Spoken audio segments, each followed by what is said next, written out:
Okay, we ended this series with the Mayos, and we gonna start with when they moved to Georgia. That's when things really get interesting here. Hope you enjoy. There's room for you, room for me, for gentle hearts and opportunity. It's the bigger love of the family. Came down, we flew down once. We spent the weekend Finding a trying to house. find a house. Found a house. Sandy reconnected with Faith, her cousin Okay. Faith. Yeah, One of her relatives told her, hey, you know, Faith is in Georgia. She's like, yeah, well, we have Faith anywhere we go. She's like, no, your cousin Faith is in Georgia. She actually lives in Georgia. And I hadn't seen Faith since my father's funeral. Wow. So I was 13 then.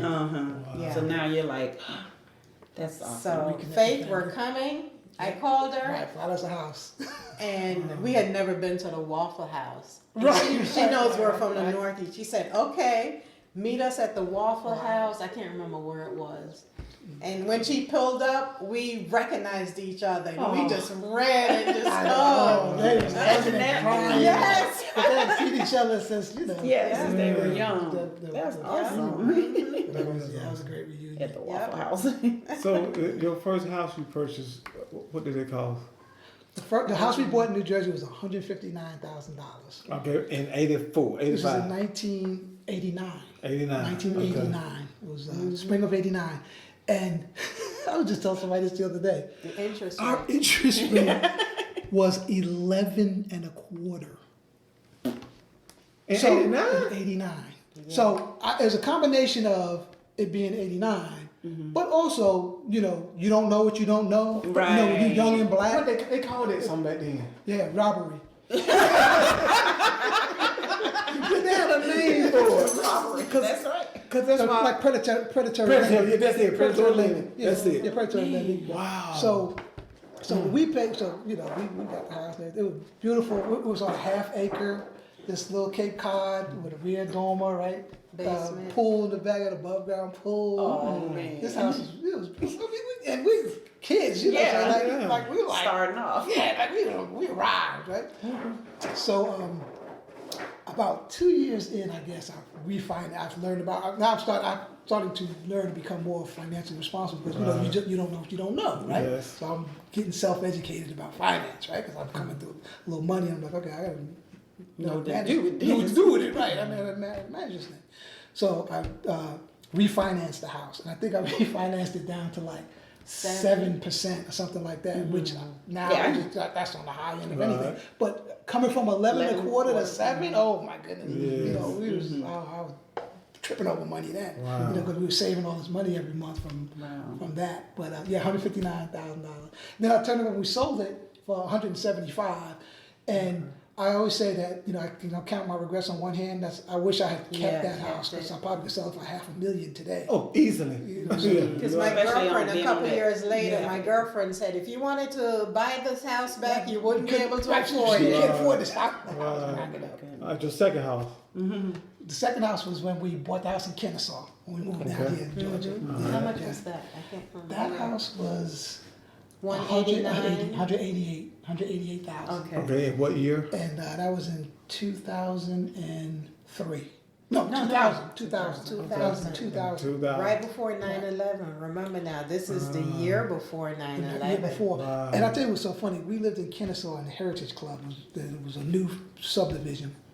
We picked that spot because there was an elementary school, a middle school, and a high school all in the same Enough street. for all the And we kids. had one in each. So I was like, this is the perfect location. So we get this house, and we had other neighbors, and there was a couple of people that were younger than us.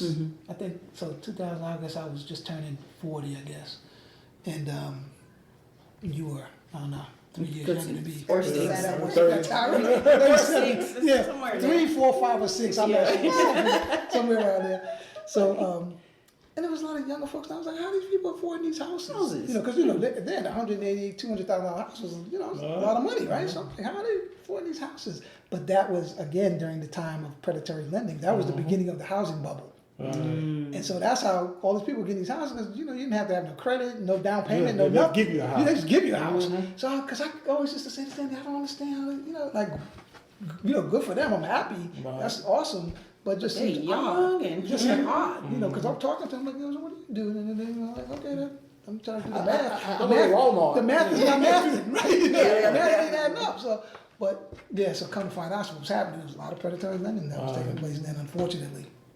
So, Kennesaw. yeah. In Kennesaw. Okay, now, Yeah. Up there. did y'all ever leave Georgia and went somewhere else?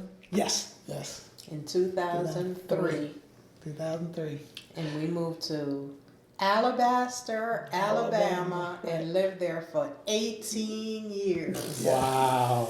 Yeah. Why did you move to Alabama? Another job? So the company that I went, that was a startup in Kennesaw, started after 2000. Well, we were a freight forwarding business. And after 2001, the business was just declining. We were UPS and FedEx, and at that time Emory, the big boys were just, they were owning ground. They were starting to take over ground business too. Again, fortuitously, I'm looking down the road. I'm saying, This ain't looking right. this ain't where this is going to be in a couple of years. Like, I done brought us all the way down here to Georgia. Like, everything's well right now, but it's just, my youngest is in kindergarten. Was not by the time she's in middle school. This job ain't gonna still be here. So I had called one of my old bosses back at Nabisco, because when I left, they didn't want me to leave. Right? They're like, bro, no, Yeah. we can set you up. We can put you in this role. We can pay you this, da da da. I was like, man, I'm already, my mind is already gone. I'm gone. So I was like, all right, well, if you ever want to come back, just let us know.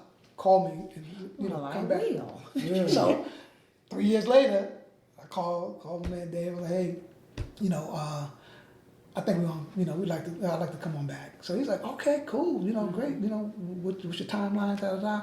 So I was like, well, you tell me. He said, well, at that time, the Bisco had been bought by Kraft Foods.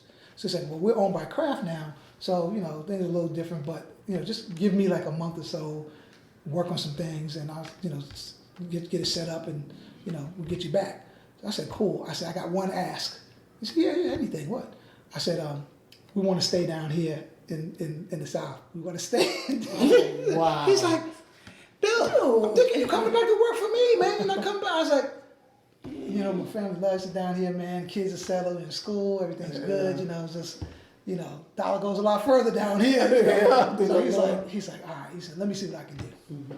So sure enough, about a week later, so Mark Travis, one of our former bosses, had called me to come to interview in Boston. I was supposed to fly to Boston that Friday and interview with him about getting back to Nabisco. So Dave Clausen calls me and says, I know you're going to Boston Friday, don't go.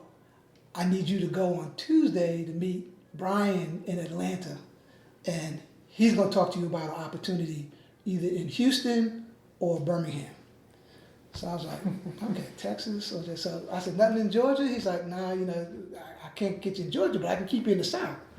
So I was like, all right, I'll do it. So I went and talked to him, because I was like, if we go back to the Northeast, which I didn't want to, I don't want to go to New England. I'm a New Yorker. We ain't New England. If we go back there, we got to go, the tri-state area. So long story short, meet with Brian, and the opportunity is either Houston or Birmingham. And I was like, well, Birmingham's close to Georgia, closer to New York, because our parents are still up there. And so I wound up taking the role in Birmingham, and that's when we moved to Alabaster. Alabaster is like 20 miles south of Birmingham. And that's how we moved to Alabaster, Alabama. And Billy was also starting Kennesaw Yeah, he was State starting college, that yeah. year. And I figured, okay, this run is only 2.5 hours, so right, 2.5 hours. Birmingham would be good. And a funny thing too, I was working for Muhlenberg Hospital in Plainfield, New Jersey, before we moved south, and they told me whenever you're ready to come back,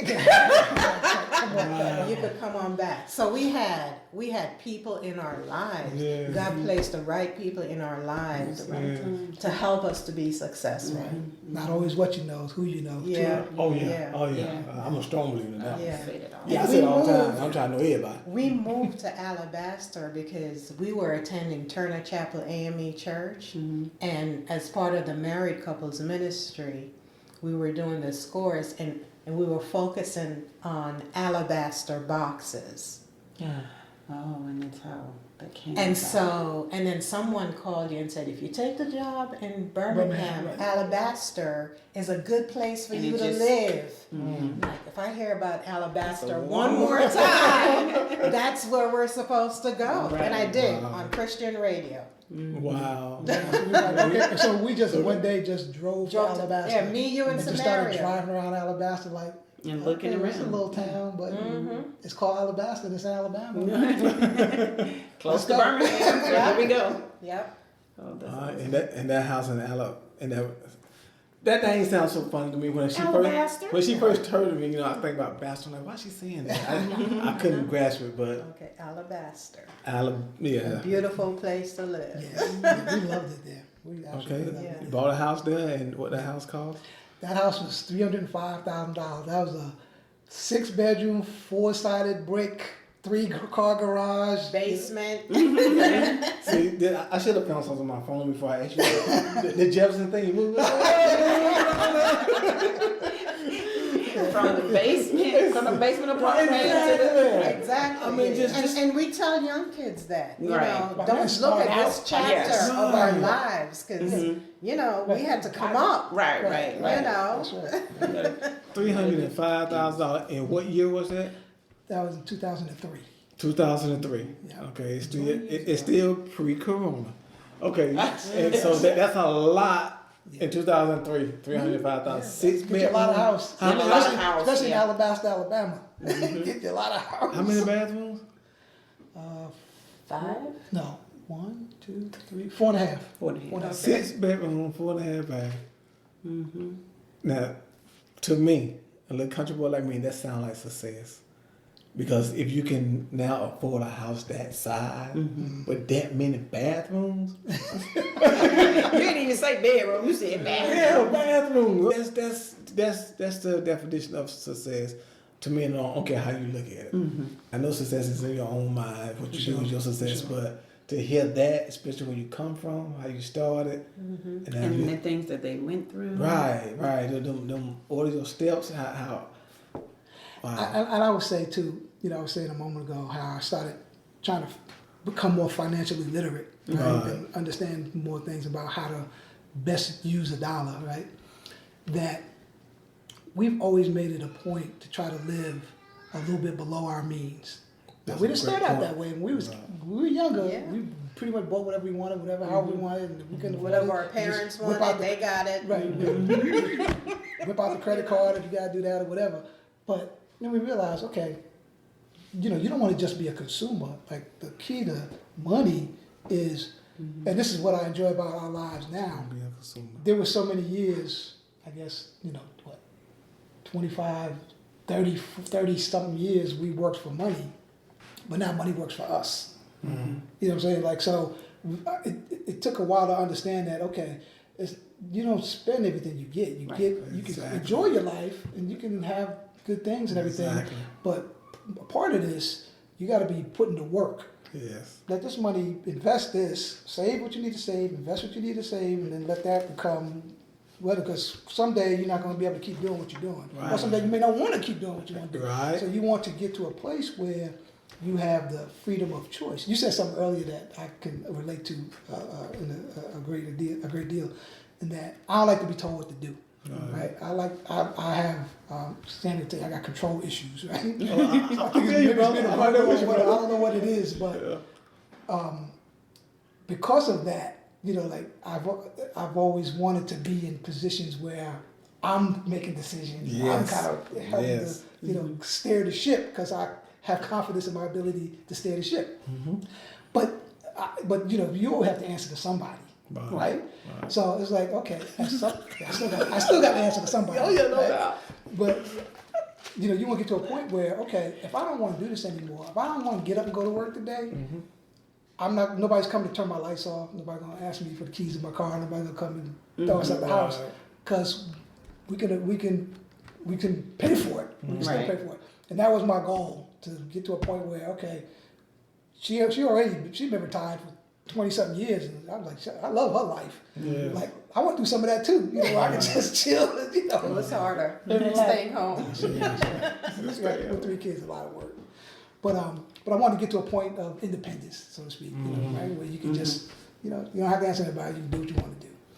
And so that became my new model for success. Right, achieve what you can achieve, but now get to a point where if you want to be a boss, the real boss move is you ain't got to do nothing. Right. Just, what am I do today? I'm nothing. I'm just gonna listen to some music, or no, let's go to, you know, I'm in that collective now with some of my colleagues from school. Okay. You know, let's get on the conference call and let's talk about what program we're gonna try to produce and do this, that, and the other. You know, just whatever you want to do, anything. You know, you do anything you want to do. Now, see, you got a lot of people that retire and still have to work. So they retire from the company or the job or the career that they're in, but yet still have to work. Right, because So they like, yeah. they retired from that, Right, but not retired from life. Right. Because, and you know what? Part of it is because, again, we've said this several times about you don't know what you don't know. We're not taught these things in school, right? At And if all. you don't, and we talked about good models, but even some of our good models weren't necessarily financially astute, Right. right? They may have been homeowners or what have you, or had good paying jobs, whatever, but they didn't know how to. We're not taught how to invest. We're not taught how to save. We're consumers, right? Especially black folks, right? Yeah, I like how you put that. You're right. We're consumers, and you know, consumption is, you know, it's going to get eaten up, right? I gotta say something right before you saying that. Now, as far as the United States, we're like what 13% of the population. Yeah, about that. Yeah, But don't we spend like $1 trillion? something crazy. Right. Like But we're the biggest consumers. yeah, I mean Yeah. that's an issue. That's a problem. It's upside We're down. not being taught, like you said. That's a big problem. We're the most consumers out of And 13%. and we have less than 5% of the wealth, right? We don't have that generational wealth. We right? do not have And there's a that. lot of historical reasons, Behind racial that. reasons for Right. that. Yeah. It's not just. Right. It's lack of knowledge, but it's also lack of opportunity, right? So True. you know, that's a whole nother podcast, right? Yeah, it is. We know that we know that story. So to me, to be successful was be okay. Let's be wise about how we use our today's blessings for what will life be tomorrow. If we expect to live for a certain amount of years, and we need to prepare ourselves, position ourselves so that we can do that and not just have to work forever. Amen. What we're not taught that, but then once you learn it, you know, shame on you if you don't do something about it, right? Like you got to then take that knowledge and put it to work for you. So where I might have wanted to go and buy a new car or go and do this or do that, I'm like, nah, nothing wrong with the we don't have to car do that. here. I'm gonna take this money instead, and that's gonna go in the investment, you know, plan instead of spending, instead of consuming it, we're gonna save it. Right. Instead of getting this, we're gonna get this. Yes. You know, And you instead can of be just as getting happy. that, Yeah, you can be just as happy. I agree. You don't have to drive a brand new car. Even though we drive a Mercedes and a Cadillac, we didn't buy them brand new. that's right. Right. Never will. You know, Never will. and the Cadillac, we just paid cash. Right. You know, no I- interest rates. I haven't Right. had a car note in, oh gosh. Since you retired, right? No, before that. No, I had a car No. note before that, but it's been. Because he always I had had a company company cars, car, too.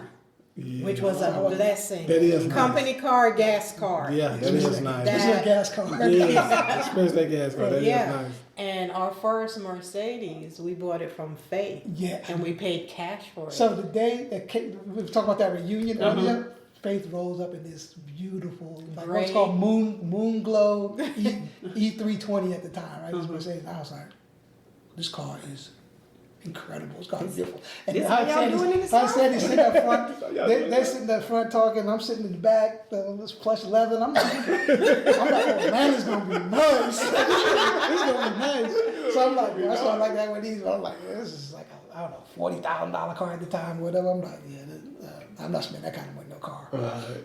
But I bought that car. Okay. From her Drake. They're ready to get a new car. I was upgrading. like, yeah. He's like, yeah, I'm thinking about selling the car. I said, how much you looking for? I'm looking at 20 grand. I was like, okay. Yeah, I'll get it from you. Yeah. We love that car. Oh my Gosh, that's goodness. great. So that's one of the things we learned. You don't have to portray. Well, you know, you That- can like try to look, don't try to look Right. rich. Right. You don't have to. Be Yeah. right. You know. Yeah, I agree. I totally agree. Right. That, You you know, know, Don't buy it if it's gonna hurt. Right. Everybody's going right. You can't Yeah. afford it. Don't get it. Yeah. Yeah. Yeah. Folk want to keep up with the Joneses. They want to Right. feel a certain way, look a certain way. Yeah, and I think for us as black folks, the unfortunately, the psychology of this consumer environment we live in this society, because we're made to feel less than. Not that we feel less than, but because we're made to feel less than, we feel like we have to show. Dress it up. We have to right. We have to show that we belong, something. we're worthy, right? we're worth We're where you are. We can afford what you can afford. Right. Even if we can't, we're gonna act like we Right. can. Yeah. I'm gonna have a brand new this or a brand new that because I want to show you that I'm capable, even though I'm struggling to do it. Right. We're gonna put on the airs of that. Maybe that's a part of why we're the biggest consumers. Yeah. Because we're- Yeah. Good point. You track Yes, things. because we're trying to make our we're trying to overcome, Right. make up for the societal well-being. deficit. Mm-hmm. Right? Like we know you're looking down on us, so we're gonna give you a reason not Not to. to, yeah. So I By look good looking this way. shiny. Yeah. Yeah. Sharp and shiny. And you know the bad thing about it?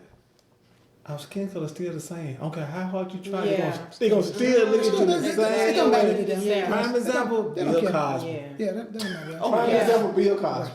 Yeah. He tried to buy NBC. Right. Everything went down. People come out. Me Too's came out the woodwork like, no, you're not gonna buy NBC. You get a little bit too above yourself. Yeah, that's And I exactly right. remember your dad. We had a credit card burning night at his dad's house. Credit card, friend. Yeah, he was like, try to just use cash, and we just burned all of our credit cards. Of course, we did take some out after, because you gotta have credit Right. to show that you could pay it off. Right, but we had it because this is like in the early, Oh my the late, gosh. early '90s. Mm-hmm. I think we had like Everything. three MasterCards, 2 Discovers, American Express Gold Card, this Diners Club, Discovery. You So name you it. just started out Oh, getting Yeah. them. yeah, because they, because you could. When you graduate You're from young, school, you're young and in the dumb. mail. You don't even have to apply. You don't They have just- to apply. they just send it. They After just send graduation. it. Mhm. They would just send it to Yeah, you. they just send them to us. And then my great aunt had bought a house in Queens, nice house. And what she did to pay that house off was she lived in the basement and rented the house. Hot commodity. And paid people her house talked about her and talked about her. But she was planning for her future. Yeah, she was. Because It's her house. Because when she sold that house, she bought a condo. And she lived to be 94. God rest her soul. God Right. bless her. But people talked about how could she just live in the basement and have these She people was running through making it her work for house. herself. Exactly. Without using her own money. Yeah. Yeah, she was making it Yeah. work. Right, that's what's up. She was making it work. That's good. Well, I Yeah. appreciate y'all having this podcast. It's gonna be a 2-part episode Absolutely. because this went over about 2 hours. Oh my Way gosh. too long. So So you'll probably split Oh it yeah, up. I'm gonna split it up so y'all can be part 1 and part 2. Okay. So that's great. No problem, no biggie, because this was very informative, and I appreciate everything y'all said. Now before we go, I always want to ask the guests: do you have any last words for the people who are listening? I'm gonna start with you, Cindy. Any last words for the people who are listening? Black success. For black success, first of all, you got to believe in yourself and believe in a higher power. And we truly believe in God and that He orders our steps. And when you fall down, you know you can get back up. Amen. because of your faith. Amen. After that. And not the cousin in Atlanta, but the other faith. Right. That's right. That's right. Right. Dana Dane. Yeah. I like keep God first and everything else will fall in line. Yeah. True statement. True statement. Bill, in the last words. You know, I would just say that success is how you define it. You know, the word success has its own connotation within the context of the United States. And we know as a people where we've been in the context of the United States, where we are, but where we hope to be is a different definition of success, I think, than what society would deem as successful, because too much of what is deemed as successful in the United States is based on materialism. And I think that true success for us as a people is our ability to overcome the psychological chains that we have dealt with for generations and continue to deal with.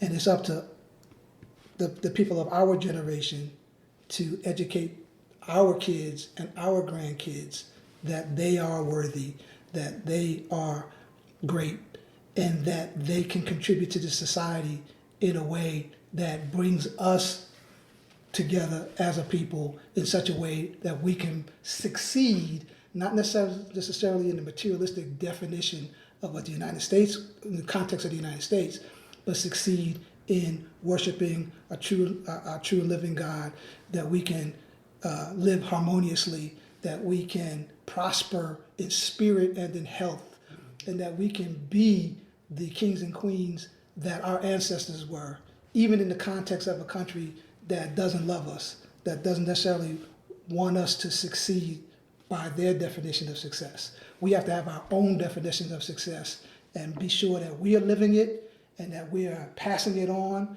so that each generation it becomes more and more of a reality. Well put, well said. I appreciate that. Well said. But what I have to say is, once again, I really appreciate y'all being on here.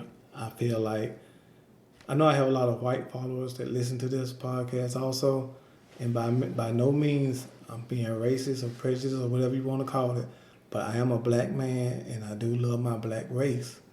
And it hurts me to no end to see them doing things that not productive. Black success, I want them to hear from someone that's young and successful, from someone who has been through it and is retired and successful. But just know that you can do it. It's a mindset. I haven't seen what I've seen the past 2.5 years as far as successful black people in my 49 years of living until I met this young lady from Alabama. I've seen her family, I've seen her in-laws, and it blows my mind, because what I've seen in my life is nothing like what I'm seeing in my later life. But now that I do know, when you know better, you do better.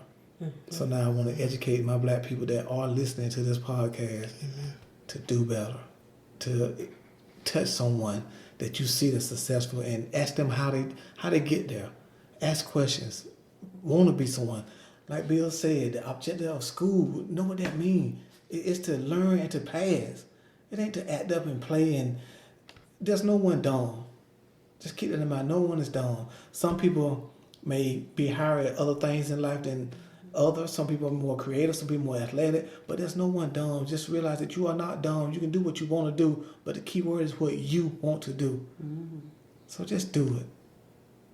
Generational wealth, it can go a long way. And I've been preaching that for a long time, generational wealth. I'm trying to get to that point in my life also.